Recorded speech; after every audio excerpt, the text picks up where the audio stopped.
I like it better than I thought I was going to. Oh.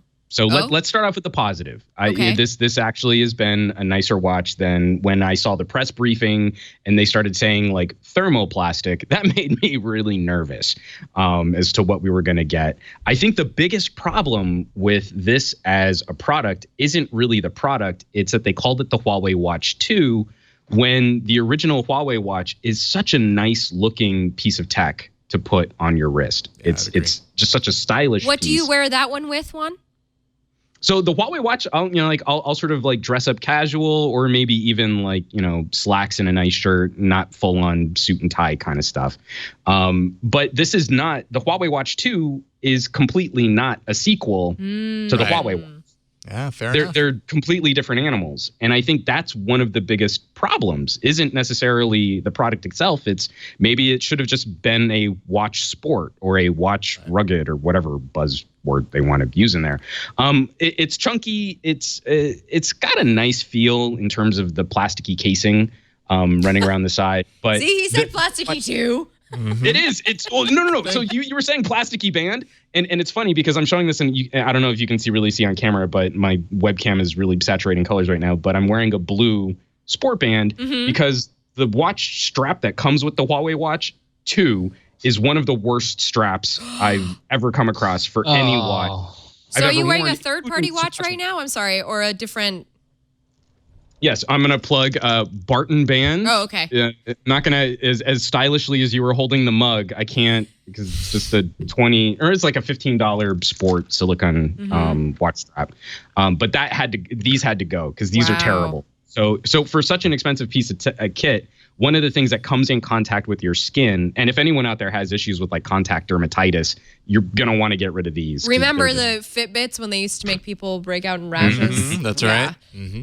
Which, by the way, that can happen if you don't clean your bands. So clean your watch bands. The coating on the first batch of LG G Watch Rs flared up on my skin, and it was on.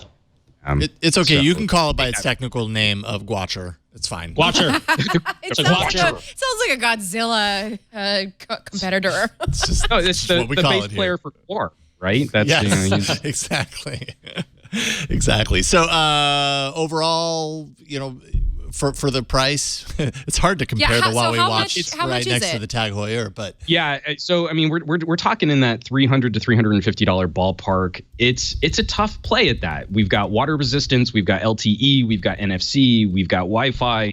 It's a fully it's an Android device that you wear on your wrist, and it can almost exist completely on its own.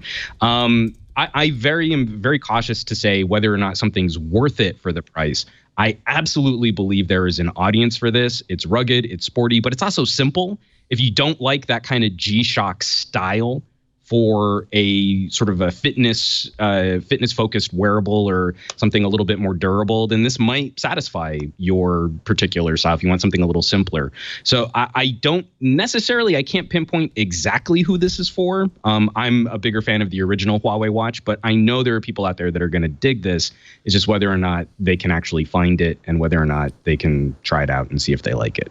Yeah, I really liked the original Huawei Watch. And then when I saw this, I was kind of let down by what I saw from a distance. So I'd love to see it in person. Doesn't it? I mean, like the press photos were terrible too. Yeah. I mean, it made it look cheap. It doesn't feel as cheap as it looks once you get rid of the watch band. This is the first time that I've had an experience to really spend some time with Android Wear 2.0. So there's a lot of positive in that I like Google's software updates.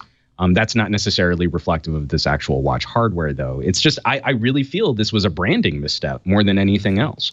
Saying that it's the sequel to a watch that we're all really big fans of, I think, was a small gaffe. Interesting stuff. One step backward for the watch. For the watch. Giant leap for watch. One step backward for the watch. One giant leap for watch kind. Tag Heuer. Yeah, there we go. Yay, there we go. That works.